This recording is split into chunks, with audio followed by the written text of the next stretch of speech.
انک لا تہدی من احببت، اے پیارے جس کو تم چاہو راہ ہدایت پہ چلا دو، یہ آپ کا اختیار نہیں ہے، یہ اللہ کا اختیار ہے۔ وہ چاہے حبشہ کے بلال کو ہدایت دے دے، صہیب کو ہدایت دے دے، فارس کے سلمان کو ہدایت دے دے، نہ چاہے تو محمد کی پرورش کرنے والے ابو طالب کو ہدایت نہ دے۔ یہ اختیار نہ بزرگوں کی کرامات میں ہے، نہ بزرگوں کی پھونکوں میں ہے، نہ بزرگوں کے امرودوں میں ہے، بلکہ یہ صفت ہے تو صرف ایک عرش والے اللہ کی۔ صفحہ 42 سے سنیے ذرا کرامت، جہاں شرک بیان کرنا ہوتا ہے اس پہ کرامت کا لیبل لگا دیتے ہیں، یہ بابا جی کی کرامت ہے، اور وہ کرامت قرآن و حدیث کے عقیدے سے یوں ٹکراتی ہے۔ فرماتے ہیں ایک مرتبہ اسی زمانہ طالب علمی میں مولانا قاسم العلوم اور دیگر احباب کے ساتھ تھانہ بھون جانے کا اتفاق ہوا۔ سارے مجمع نے آپ کے ساتھ آ کر نماز پڑھی، عشاء کا وقت تھا، نماز پڑھنے کے بعد واپس چلے۔ حضرات آپ کا جوتا تلاش کر رہے، کہیں نہیں ملا۔ اچانک رشید احمد صاحب کے استاد امداد اللہ مہاجر مکی صاحب وہ آئے، انہوں نے کہا حضرت آپ کا جوتا تبدیل ہو گیا۔ کہا جو چھوڑ کر گیا ہے جانے والا نمازی، ذرا وہ جوتا ہمیں دکھاؤ۔ وہ جوتا ان کو دکھایا گیا تو فوراً اس کو دیکھتے ہی کہنے لگے یہ جوتا تو حبیب الحسن کا ہے، جو مولانا قاسم کے ساتھیوں کا لڑکا تھا، اور اس قدر اجنبی، خود فرماتے ہیں اس قدر اجنبی تھا کہ اعلیٰ حضرت کو اس سے کبھی تعارف ہی نہیں ہوا تھا، لیکن جوتی دیکھتے ہی کشف ہو گیا، علم غیب پہنچ گیا، یہ جوتی پہننے والے کا نام یہ ہے، یہ فلاں کی جوتی ہے۔ اور ادھر حمزہ کی لاش ہے رضی اللہ عنہ وارضا، ان کی انگلیوں کو دیکھ کر حمزہ کی بہن پہچانتی ہے۔ اللہ کے نبی صلی اللہ علیہ وسلم کے سامنے زہر بھرا کھانا ہے، زہر بھرا گوشت ہے، حدیث کے مطابق بوٹیے بول کر کہتی ہیں نہ کھائیے، میرے اندر زہر ہے۔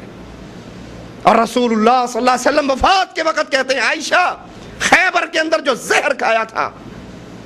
وہ اب میری رگوں کو کاٹ رہا ہے۔ یہاں تو بزرگ صرف جوتی دیکھ کر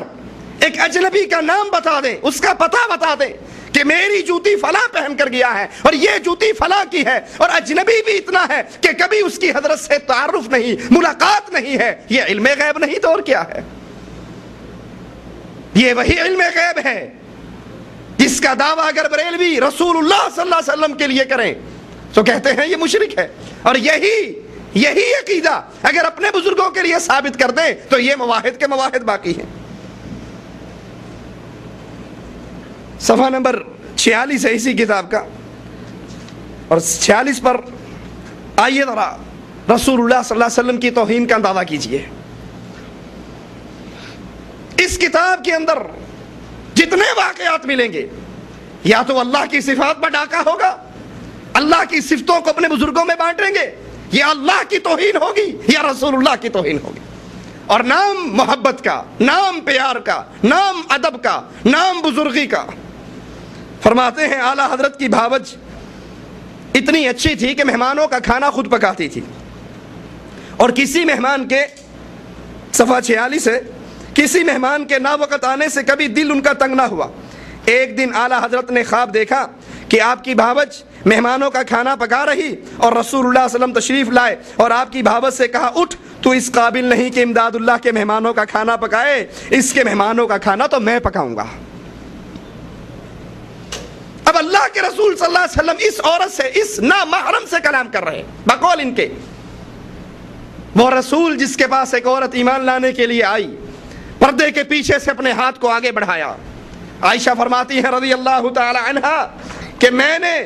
اللہ کے نبی صلی اللہ علیہ وسلم کی نظر آپ کی انگلی، اس عورت کی انگلی کی پوریوں پہ پڑی، آنکھوں کو بند کر لیتے ہیں، چہرے کو پھیر لیتے ہیں، کہتے ہیں عائشہ اس سے کہو اپنے ہاتھ کو پیچھے کر لے، محمد صلی اللہ علیہ وسلم نامحرم عورت کی طرف نظریں نہیں اٹھایا کرتا۔ اور یہاں ان صوفیوں کا، ان مولویوں کا کھانا پکانے کے لیے خود رسول اللہ صلی اللہ علیہ وسلم باورچی خانے کے اندر اس عورت کے پاس پہنچ چکے ہیں۔ کیا یہ اللہ کے رسول کی توہین نہیں؟ کیا یہ اللہ کے رسول صلی اللہ علیہ وسلم کی اہانت نہیں؟ وہ رسول جو اپنی صحابیات پر نظر نہ ڈالے، وہ رسول جو بیعت کرنے کے لیے آنے والی کی